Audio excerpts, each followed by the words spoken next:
Le petit maraudeur. Le bus, mon vieux, le bus.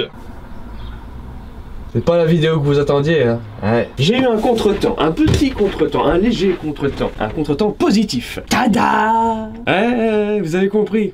Enfin, certains d'entre vous ont compris de quoi il s'agit. Nous sommes effectivement dans un van aménagé, enfin, semi-aménagé, nous allons le faire nous-mêmes. Je sais très bien que vous attendiez une vidéo tout à fait différente pour ce soir, une vidéo témoignage. Justement, à cause de ce contretemps, j'ai pas pu la faire bien comme il faut. Voilà, j'ai pas envie de bâcler cette vidéo-là, donc je préfère la reporter à la semaine prochaine, même jour, même heure. Voilà, j'ai pas eu envie de la bâcler, j'ai vraiment préféré prendre mon temps et m'occuper de ce projet qui est vraiment très important. C'est un salon de coiffure en fait ici, et elle allait carrément chez les gens pour coiffer à domicile quoi, tout simplement.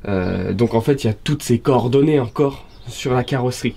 Et comme j'ai pas envie de tout flouter, parce que du coup ça reviendrait à flouter l'entièreté du camion, je préfère vous montrer juste l'intérieur, quelques morceaux de l'extérieur en gros plan, mais voilà, c'est pour ça que pour l'instant je préfère rester discret par rapport à ça.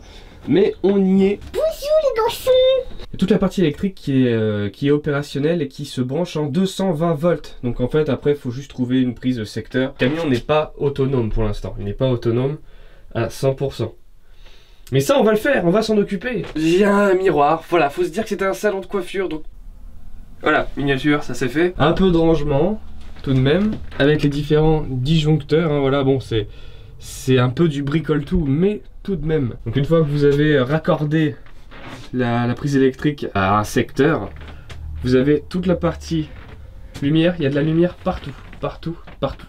Il y en a même à l'extérieur. Donc en fait, ici, là-dedans, là, il y a une grosse cuve de flotte, et le circuit qui passe en dessous et remonte par là, il est fait. Il y a juste à ajouter ici un petit chauffe-eau et le circuit d'eau est fait. Le circuit d'électricité est fait et... Le sac est fait. Ah ouais, nickel. Voilà. Bon bah une petite table avec de quoi s'asseoir et ranger. Mais ça, je vous le dis, ça va partir. Ça va partir. Ces caissons-là, ils vont partir. Je vais juste garder la cuve d'eau, bien évidemment. Et en fait, on va pouvoir l'aménager. Moi, ce que je trouve stylé, par contre, c'est qu'il y a l'isolation, il y a pas mal de circuits qui sont faits, il y a un petit peu de soleil dehors, du coup, ça crame direct. Ça aussi, on va trouver une solution pour ça. Et puis le bois, moi, je sais pas ce que vous en pensez, les copains, mais moi, j'aime bien ça. J'aime bien ce bois. Je le trouve noble et sympa, je trouve que ça met tout de suite une bonne ambiance. Mettre un truc. Il y a même les interrupteurs, enfin c'est vraiment propre. Le seul délire c'est que il y a énormément de choses à faire pour l'instant en termes de mécanique. Petite bricole hein, mais faut le faire quand même, il y a la stabilisation, il y a des roulements au niveau des roues hein, qu'il faut refaire. Il y a la distribution qu'on va devoir faire aussi. Il y a la jauge d'essence. Il y a des fuites pour l'instant qu'on n'a pas trouvé parce qu'il y a de l'huile partout dans le moteur. Mais en gros là vraiment on n'est pas prêt encore pour partir. On n'a pas acheté le van aménagé prêt à partir directement. Mais c'était une occasion. J'ai sauté dessus qu'on l'a payé moins de 2000 €. Mais il y a énormément de choses à faire, déjà kit de distribution à refaire, il y en a pratiquement pour 1000 €. Et toutes les petites choses, voilà, on va très vite se retrouver à 4 à 5000 € de budget. C'était notre budget, c'était notre truc.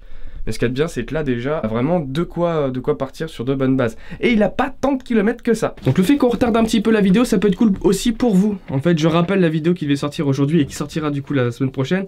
C'est vos témoignages des événements inexplicable encore aujourd'hui pour vous. Je prends vos témoignages, je prends vos vidéos, je prends vos photos et on en parle ensemble et je le montrerai dans la prochaine vidéo. Suivi ensuite d'un live où on en parlera tous ensemble. Donc désolé, hein, c'est vraiment un contretemps. Ça s'est fait vraiment hier quoi. Donc et là je tourne aujourd'hui et la vidéo je vais essayer de la sortir aujourd'hui. C'est vraiment du speed là pour le coup. Donc oui, justement par rapport à ça, j'avais dit février, du coup qu'on serait opérationnel en février.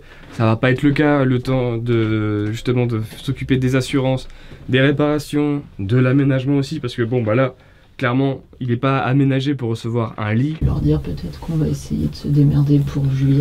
On va essayer de se démerder pour juillet. Ceux qui sont pas trop au courant et qui se disent mais qu'est-ce qu'il fout là l'honneur dans un van aménagé, jamais entendu parler de ça. L'objectif est de faire des explorations que je ne peux actuellement pas faire faute de pouvoir me déplacer. Là maintenant on va pouvoir se déplacer dans des endroits, faire des explorations atypiques, des enquêtes aussi beaucoup plus atypiques dans des lieux qui ont une vraie renommée pas forcément une renommée touristique. Ça fait des années que je veux aller dans ces lieux-là, et là je vais pouvoir le faire, proposer vraiment les enquêtes que je veux vous proposer. L'objectif premier, au-delà de l'exploration et de ces nouvelles enquêtes, c'est de venir vous rencontrer, venir remercier face à face les personnes qui ont soutenu le projet, que ça soit financièrement ou aussi moralement, qui ont partagé le projet, qui l'ont soutenu, qui m'ont donné aussi des conseils. Et il y en a beaucoup aussi qui m'ont envoyé des liens de différents camions, des différentes annonces. Je remercie toutes ces personnes-là. Il faut savoir que j'ai tout regardé, tout épluché. Et j'ai vraiment senti une grosse force derrière tout ça. Et là, c'est une concrétisation. Une espèce de banquette comme ça, là, en L, qui va aller jusque là. Ça fait ça. On va le pousser jusque ici, avec des caissons et tout. Et comme ça, il y aura juste à mettre soit une table, soit un système de rallonge qu'on peut tirer pour mettre les coussins à plat dessus pour faire le lit, quoi. De toute façon, il n'y a que comme ça qu'on pourra faire le truc. Ouais, alors je dors comme ça, mais... Non, faudrait que ce soit... C'est chaud, quoi. C'est chaud. Après, ouais, un petit peu en diagonale, comme ça. Ouais. Et ça va, j'empiète pas sur l'autre. Ah si, j'empiète sur l'autre, là. Si, un petit peu, mais de ça. Ouais. Genre, si tu mets ton pied droit, tu vois, ça marche. Ça, voilà, là, pile poil, ça tombe. Ouais. Donc au final... Carrément. De toute façon, je dormirai plus de ce côté-là, moi, du coup. Parce que ça aussi, on va le virer. Et c'est ça qu'on va faire aussi. Ça, on va le virer et on va le mettre en... On va le redresser, ça. Donc du coup, moi, je dormirai de ce côté-là. Et c'est très bien. Et il y aura juste à, pour toi, enlever ça. Parce que toi, là, tu... Voilà. Ah, mais t'es obligé de plier un peu les jambes quand même, tu vois. Je m'en fous, je dors comme ça tout le temps. Petit légume. Qu'il est pas droit, la route? Non. T'as zigzag? T'es plus la tête vers le bas. Bouillard. Je vous stoppe à quel arrêt, madame? J'ai l'impression d'être un bus, d'être un chauffeur de bus de colonie de vacances, là, quand même. On voudrait une voiture pour aller à la mer. Non, mais je vous avoue que les premiers kilomètres que j'ai fait avec ce truc, mais j'ai dit, je vais pas le prendre. Pas parce que, voilà, mais parce que ça fait 10 ans que je conduis, une 206. Là, tu me fous sur un monstre comme ça, surtout de l'époque, c'est-à-dire que pour appuyer sur la pédale, je sais pas si c'est normal ou pas, mais je suis obligé de mettre toutes mes forces, quoi, pour embrayer, en fait. Alors, petite anecdote intéressante quand même, quand on l'a acheté, on l'a pris, et le chauffage était en mode chaleur, mais à fond, tu vois, ça envoyait à fond dans la cabine.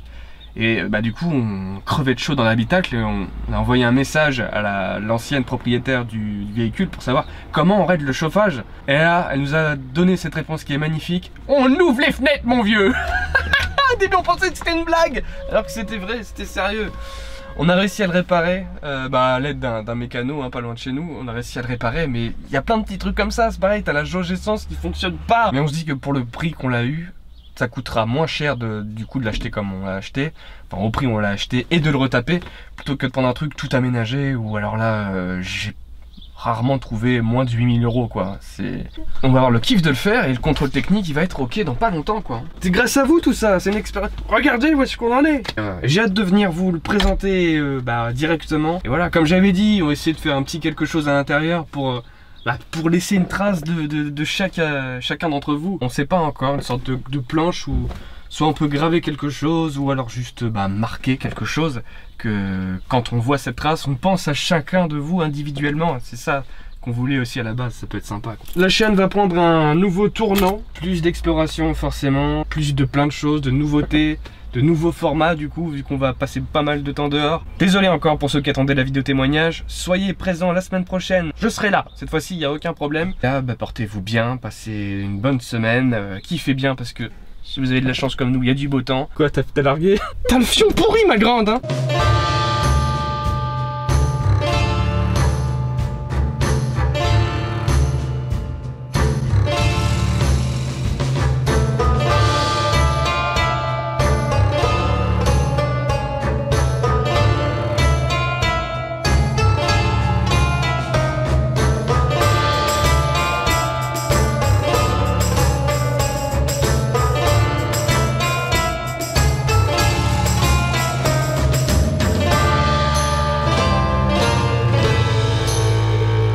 Ouais, en fait, il y a des fuites.